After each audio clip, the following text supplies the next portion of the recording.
Now, of course, people ask me all the time. They say to me, what is the secret to success? But before I start, I just wanted to say these are my rules, and I think that they can apply to anyone, but that is for you to decide, because not everyone is the same. There's some people that just like to kick back and coast through life, and others want to be very intense and want to be number one and want to be successful. And that's like me. I always wanted to be very intense. I always wanted to be number one. I took it very seriously in my career. So this was the same when I started with bodybuilding. I didn't want to just be a bodybuilding champion. I wanted to be the best bodybuilder of all times. The same was in the movies. I didn't want to just be a movie star. I wanted to be a great movie star. That's the highest paid movie star and have above the title billing. And so this intensity always paid off for me. This commitment always paid off for me. So here are some of the rules. The first rule is trust yourself. What I mean by that is so many young people are getting so much advice from their parents and from the teachers and from everyone. But what is most important is that you have to dig deep down and ask yourselves, who do you want to be? Not what, but who. And I'm talking about not what your parents and teachers want you to be, but you. I'm talking about figuring out for yourselves what makes you happy, no matter how crazy it may sound to the people. I was lucky growing up because I did not have the television, or I didn't have telephones, I didn't have the computers and the iPods. And of course Twitter was then something that birds did outside the window. But I didn't have all the distractions in all this. I spent a lot of time by myself so I could figure out and listen to what is inside my heart and inside my head. And I recognized very quickly that inside my head and heart were a burning desire to leave my small village in Austria. Not that there was something wrong with us, Austria, it's a beautiful country, but I wanted to leave that little place and I wanted to be part of something big. The United States of America, a powerful nation, the place where dreams can come true. I knew when I come over here I can realize my dreams. And I decided that the best way for me to come to America was to become a bodybuilding champion, because I knew that was my ticket. The instant that I saw a magazine cover of my idol, Reg Park. He was Mr. Universe, he was starring in Hercules movies, he looked strong and powerful, he was so confident. So when I found out he got that way, I became obsessed, and I went home and I said to my family, I want to be a bodybuilding champion. Now you can imagine how that went over in my home in Austria. My parents, they couldn't believe it. They would have been just happy if I would have become a police officer like my father, or married someone like Heidi, who had a bunch of kids and ran around like the Van Trapp family in Sound of Music. That's what my family had in mind for me, but something else burned inside me. Something burned inside me. I wanted to be different. I was determined to be unique. I was driven to think big and to dream big. Everyone else thought that I was crazy. My friend said, if you want to be a champion in a sport, why don't you go and become a bicycle champion or a skiing champion or a soccer champion? Those are the Austrian sports. But I didn't care. I wanted to be a bodybuilding champion and use that to come to America and use that to go into the movies and make millions of dollars. So, of course, for extra motivation, I read books on strongmen and on bodybuilding and looked at magazines. And one of the things I did was I decorated my bedroom window, my bedroom wall. Right next to my bed, there was this big wall that I decorated all with pictures. I hung up pictures of strongmen and bodybuilders and wrestlers and boxers and so on. And I was so excited about this great decoration that I took my mother to the bedroom and I showed her. And she shook her head. She was absolutely in shock. And tears started running down her eyes. And she called the doctor. She called our house doctor. And she brought him in and she explained to him, there's something wrong here.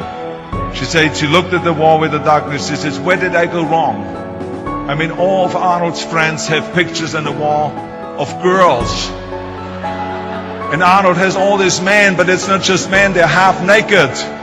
And they're oiled up with baby oil. I mean, what is going on here? Where did I go wrong? So you can imagine, the doctor shook his head and he said, there's nothing wrong. At this age you have idols and you go and have those. This is just quite normal. So this is rule number one. I wanted to become a champion. I was on a mission.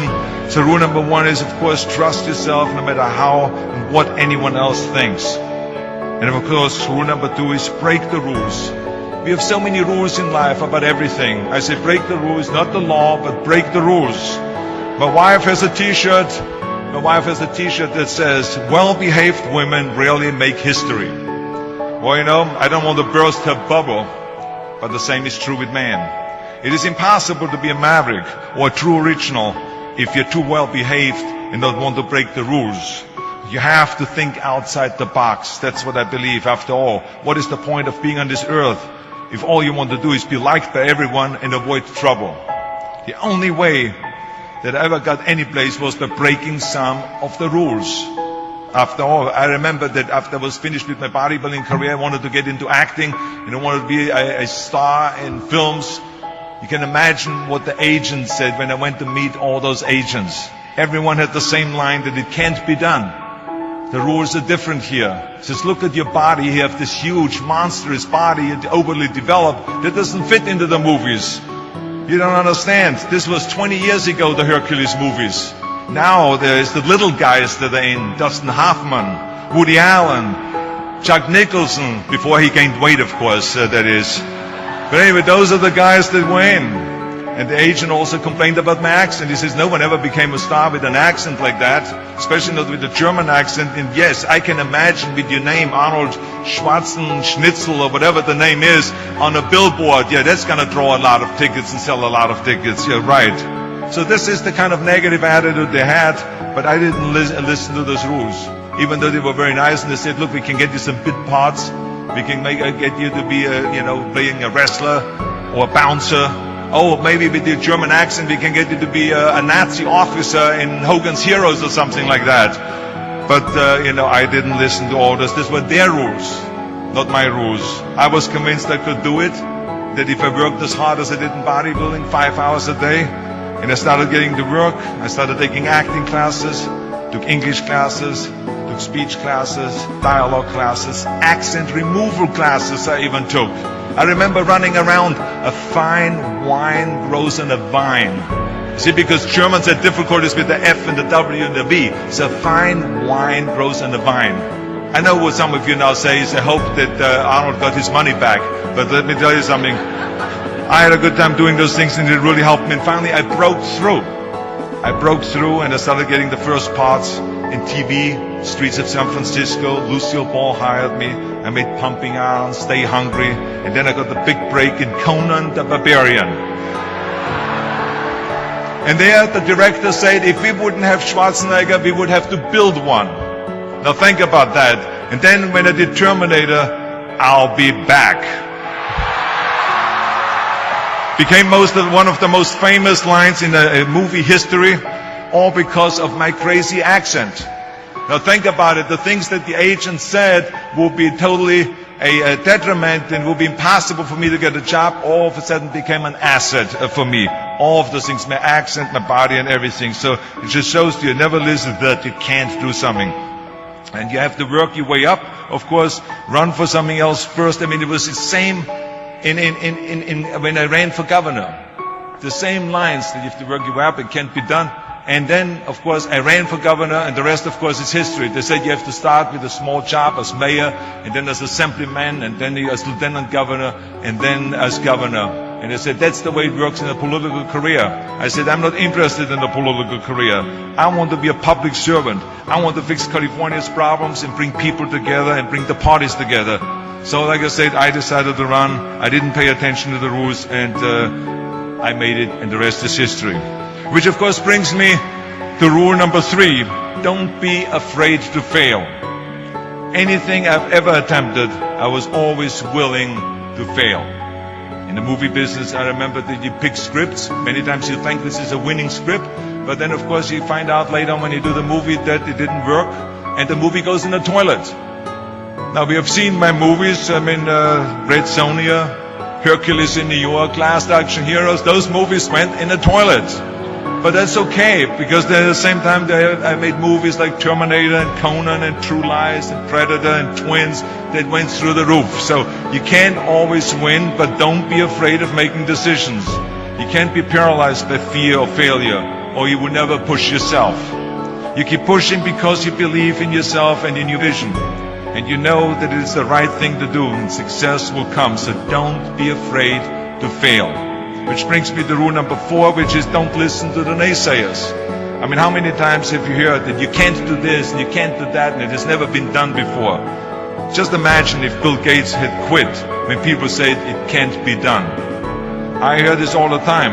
As a matter of fact, I love it when someone says that no one has ever done this before, because then when I do it, that means that I'm the first one that has done it.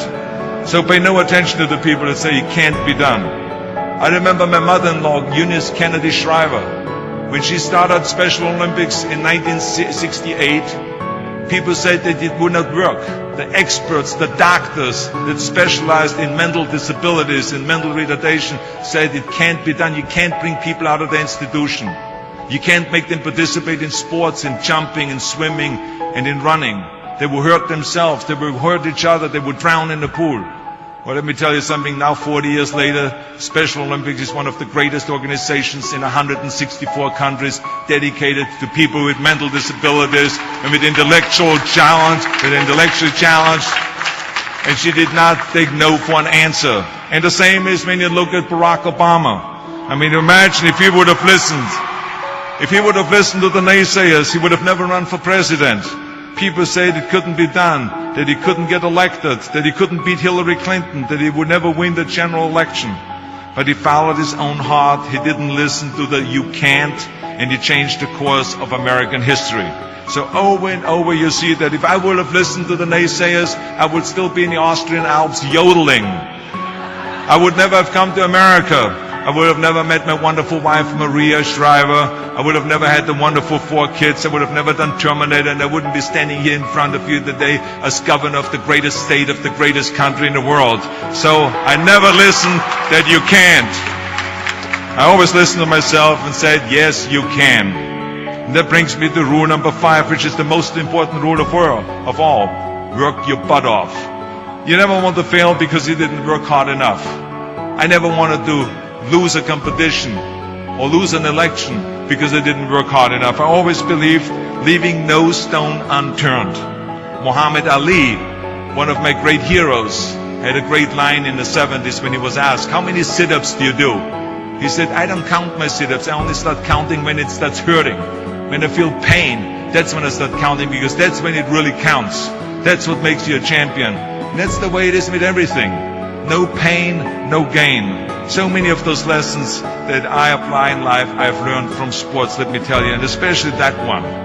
And let me tell you, it is important to have fun in life, of course, but when you're out there partying, horsing around, someone out there at the same time is working hard. Someone is getting smarter and someone is winning. Just remember that. Now, if you want to coast through life, don't pay any attention to any of those rules. But if you want to win, there's absolutely no way around hard work.